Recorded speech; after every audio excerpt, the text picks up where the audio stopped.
Poison girl thriller action story episode 4 जहर की छाया। Inspector विजय वर्मा को बहादुर और दुसाहसी माना जाता था, लेकिन जब उसने एनपीएल हाउस के उस भीषण दृश्य को देखा तो उसकी रीढ़ में एक ठंडी सिरहन दौड़ गई। लाशों का अंबार उसकी आंखों के सामने फैला था। हर एक मृत शरीर एक भयावह तरीके से बिखरा पड़ा था। क्रूरता की ऐसी पराकाष्ठा उसने पहले कभी नहीं देखी थी। एक आदमी की आंखों पर भयानक घाव थे, मानो किसी ने नुकीले नाखूनों से बेरहमी से उसकी पुतलियां चीर डाली हों।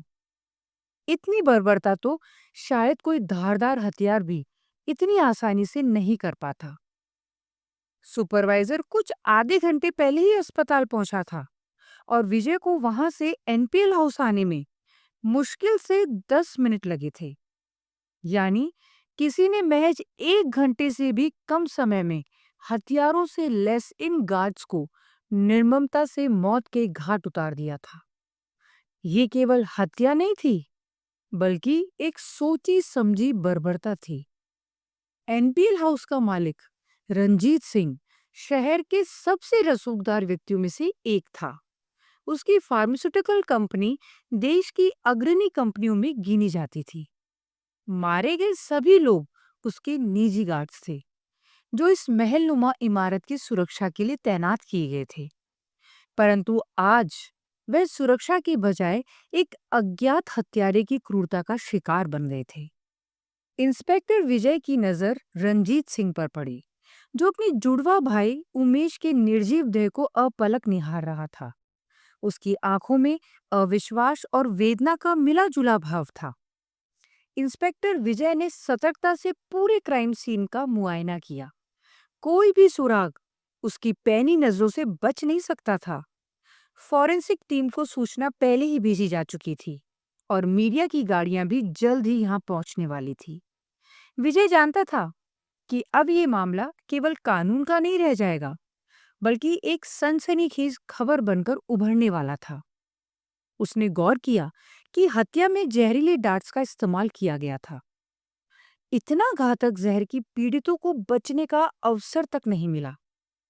एक गार्ड के हाथ को जिस बर्बरता से मरोड़ा और तोड़ा गया था, उससे ये स्पष्ट था कि हत्यारा न केवल जहरों का विशेषज्ञ था, बल्कि किसी उच्च स्तर के मार्शल आर्ट में भी प्रशिक्षित था। इसका मतलब था कि ये कोई आम अपराधी नहीं, बल्कि एक सदे हुए युद्ध योद्धा की हरकत थी। फिर उसकी नजर रंजीत सिंह के भाई उमेश सिंह की लाश पर गई। उसके शरीर पर एक अजीब सा नीला रंग चढ़ा हुआ था, जैसे कोई जहरीला रसायन उसकी नसों में समा गया हो। उसकी त्वचा जगह जगह से पिघली हुई प्रतीत हो रही थी, मानो किसी ने तेजाब उड़ेल दिया हो। लेकिन ये तेजाब नहीं था, ये कुछ और ही था, जो बहुत ही अधिक घातक था। विजय ने अपने कृत्रिम मशीनी हाथ से उमेश के हाथ को उठाया और सावधानी पूर्वक निरीक्षण किया। रंजीत सिंह इंस्पेक्टर विजय के हर कदम पर नजरें गड़ाए खड़ा था। उसके चेहरे पर चिंता और भय की छायाएं तैर रही थी। क्या कोई इंसान जहर का ऐसा इस्तेमाल कर सकता है? विजय ने गंभीर स्वर में रंजीत की ओर देखा। रंजीत, जो सिर्फ एक फार्मा कंपनी का मालिक ही नहीं था, बल्कि विश्व विज्ञान का विशेषज्ञ भी था, इस सवाल पर चुप्पी साध गया। उसने विजय की बात को अनसुना कर दिया, या यूं कहें कि शायद वो कुछ छुपा रहा था। मुझे मेरे भाई की लाश कब मिलेगी? उसकी आवाज ठंडी और स्थिर थी, लेकिन उसमें दबी हुई बेचैनी स्पष्ट झलक रही थी। मैं उसका विधिवत अंतिम संस्कार करना चाहता हूँ। एक बार फॉरेंसिक टीम अपना काम पूरा कर ले, उसके बाद तुम्हें लाश मिल जाएगी। विजय ने उमेश की लाश को देखते हुए जवाब दिया। रंजीत की आंखों में गुस्से की लपटें जल उठी, लेकिन उसने कोई और सवाल नहीं किया। चुपचाप वो सीढ़ियां चढ़कर अपने कमरे की ओर बढ़ गया। एनपीएल हाउस के गलियारों में एक भारी सन्नाटा पसर गया था। तभी विजय का फोन बज उठा। स्क्रीन पर एसीपी अनिकेत का नाम चमक रहा था। विजय, ये तुम्हारा जुरिस्डिक्शन नहीं है। तुम वहां क्या कर रहे हो? एसीपी की आवाज में सख्ती थी। सर, मैं तो पास के अस्पताल में रूटीन चेकअप के लिए गया था, लेकिन वहां मुझे एक व्यक्ति की लाश मिली, जिसे किसी अज्ञात जहर से मारा गया था। तो तुम्हें एरिया इंचार्ज को रिपोर्ट करनी चाहिए थी। एसीपी का गुस्सा बढ़ गया। सर, मैंने सोचा कि देरी ना हो जाए, इसलिए मैं खुद ही एनपीएल हाउस आ गया। विजय ने अपनी सफाई देने की कोशिश की। ये तुम्हारा काम नहीं है विजय। एरिया इंचार्ज अब वहां पहुंच चुका होगा। केस उसे सौंप दो और तुरंत वहां से निकल जाओ। एसीपी ने कड़क आवाज में आदेश दिया और फोन काट दिया। विजय को हमेशा इन प्रोटोकॉल से इरिटेशन होती थी, जो उसे किसी बड़े अपराध की तह तक जाने से रोकते थे। लेकिन अब उसके पास कोई विकल्प नहीं था। उसने आधिकारिक बयान एरिया इंचार्ज को दिया, जो अब पुलिस टीम के साथ वहां पहुंच चुका था और भारी मन से अपने घर के लिए रवाना हो गया। रात के 12 बज चुके थे। पिछले 2 घंटे की घटनाओं ने उसे झकझोर कर रख दिया था। उसकी आंखों के सामने अब भी उन लाशों का खौफनाक मंजर घूम रहा था।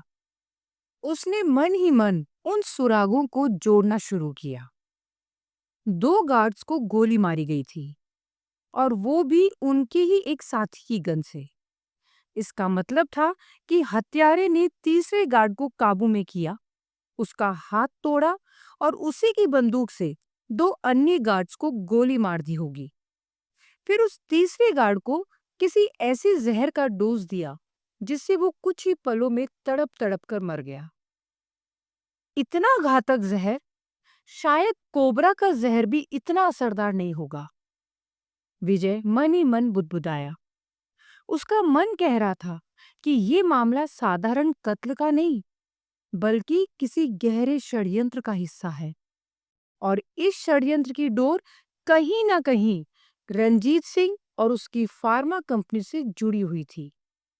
विजय जानता था कि ये रात अभी खत्म नहीं हुई थी।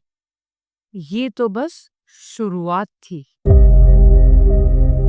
उस क्षण नताशा अपने एक मित्र के घर की शांत दीवारों के भीतर आश्रय लिए हुई थी, जो उसके जीवन के उथल-पुथल भरे तूफान के बीच एक सांत्वना का आशियाना बन गया था। अजय, जिसका हृदय उसके प्रति एक प्रबल स्नेह से धड़कता था, उसे ऐसी नजरों से निहार रहा था जो अनकहे प्रेम से भरी थी। परंतु नताशा के लिए वो केवल एक विश्वसनीय साथी था, एक भाई सा मित्र, उससे अधिक और कुछ नहीं। शायद अजय के मन में भी ये कड़वा एहसास सुलग रहा था, एक मध्यम चिंगारी सा, कि नताशा कभी भी उस प्रेम को अपने हृदय में स्थान नहीं देगी जिसे वो इतनी तीव्रता से उसके लिए संजोए हुए था। पिछले 1 वर्ष में जो दुखद अग्नि परीक्षा उसने झेली थी, उसके बाद उससे कुछ और आशा करना राख से चिंगारी निकालने के समान असंभव सा प्रतीत होता था। वहां बैठी थी नताशा, अपने नाजुक हाथों में एक गरम कॉफी का प्याला थामे, उंगलियों से उसके किनारे को सहलाती हुई धीरे धीरे चुस्कियां ले रही थी, और उसकी नजर उस रात के मखमली अंधेरे में खोई थी, जहां तारे हीरे से बिखरे हुए चमक रहे थे। उन रत्ते करते तारों को देखते हुए ऐसा लग रहा था मानो वो आकाश से शायद अपने पिता से एक मूक संकल्प कर रही हो कि उसने उनके प्रतिशोध को पूरा कर दिखाया। अजय, भारतीय सेना के विशेष बलों का एक कमांडो, इस समय पीस पोस्टिंग में था।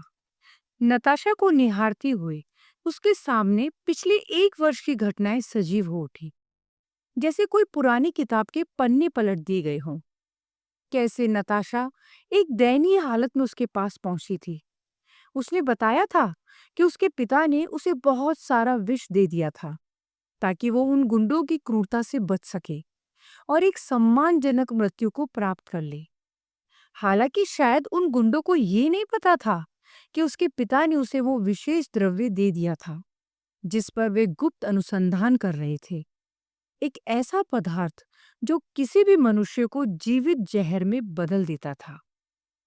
जब नताशा को होश आया, वो एनपीएल हाउस में थी। रंजीत सिंह किसी से फोन पर बात कर रहा था। उसे शायद विश्वास नहीं था कि नताशा के पिता उसे मृत्यु के हवाले कर देंगे। संभवतः उसे उनकी गुप्त शोध के बारे में कुछ पता था, इसीलिए वो संदेह में डूबा हुआ था। नताशा ने मौका देखते ही वहां के लैंडलाइन से अजय को फोन कर दिया। अजय उसे एनपीएल हाउस के बाहर मिला और नताशा अजय की मदद से किसी तरह लोगों को चकमा देकर चुपचाप वहां से भाग निकली। वो अपने घर भी गई, परंतु उसके पिता की मृतदेह वहां नहीं थी। इधर रंजीत सिंह के गुंडे उसके घर की निगरानी कर रहे थे। उन्हें पता था कि नताशा वहां आएगी, इसलिए नताशा को अजय के यहाँ शरण लेनी पड़ी। अजय ने नताशा को प्रशिक्षण दिया। धीरे धीरे दोनों को नताशा की अलौकिक शक्ति का रहस्य पता चला।